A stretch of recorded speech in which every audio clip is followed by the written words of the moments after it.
Hey guys, today I'm going to show you how to diagnose a misfire using a diagnostic scanner on a 1999 Ford E450 Super Duty. Go ahead and turn the vehicle on, plug in your diagnostic scanner, then turn on the scanner.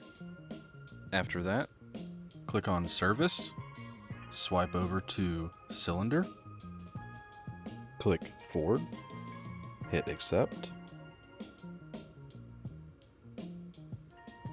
Automatic Selection, Read VIN. My VIN did not read, but that's okay. Hit Yes to continue.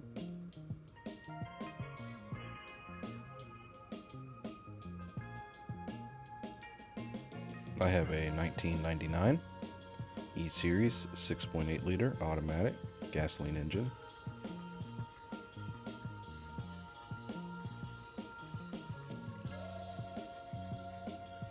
Click Hot Functions, Power Balance, hit OK, and there you go.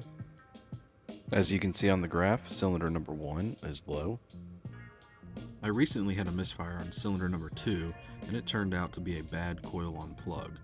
While I was in there, I went ahead and replaced the coil on plug on cylinder number 1 to see if this misfire would go away, and it did not make any change at all, so I am suspecting a bad injector on cylinder number 1. And just like I suspected, injector 1 fault, yes, fault. And the vehicle's been on for about 5 minutes, and as you can see, the total number of misfires is over 2,000. So I think it's safe to say that we might have found our problem.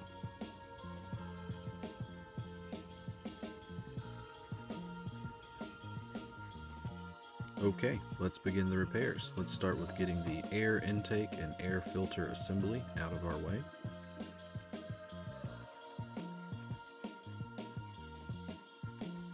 And make sure you disconnect your mass airflow sensor.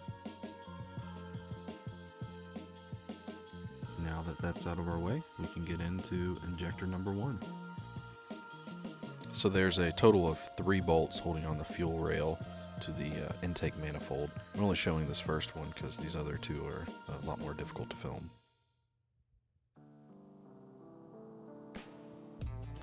Using a 8mm ratchet wrench, take off the bolt holding on the fuel rail to the air intake manifold.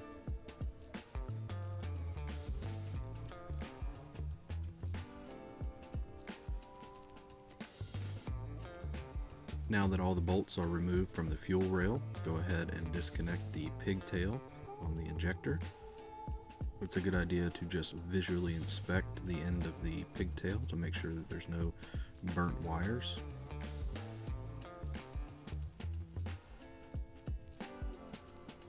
Now before we remove the injector, go ahead and take some compressed air and blow all around the injector area, get all of the dirt and debris of the way so that when we remove the injector, we don't have anything falling down into the combustion chamber. Now all you got to do is pull up on the fuel rail to disconnect the fuel rail from the fuel injector, and then pull up on the fuel injector and it'll come right out. My top injector O-ring did not come out with the injector. It is still in the top of the fuel rail, so I'm just getting a small pick to remove that. It's very important that you remove this O-ring because if not, the injector will not seal correctly.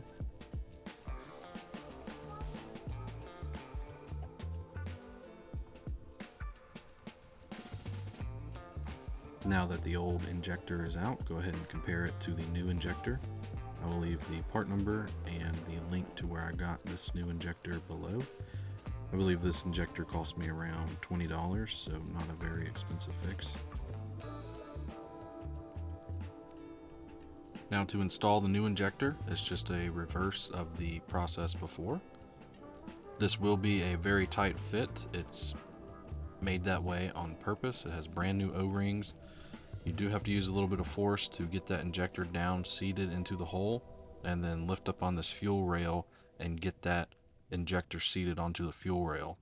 The fuel rail bolt holes are not slotted, so you know that you have seated the injector fully when the bolt hole on the fuel rail lines up with the threaded bolt hole on the intake manifold. And now just tighten down the fuel rail bolt.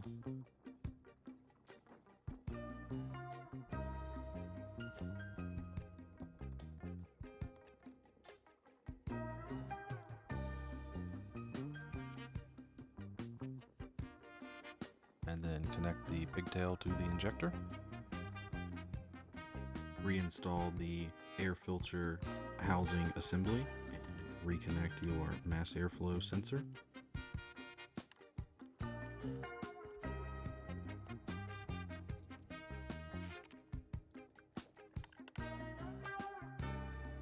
Now that we're all done, let's turn it on and see how she runs. I'm going to go ahead and recheck the power balance test.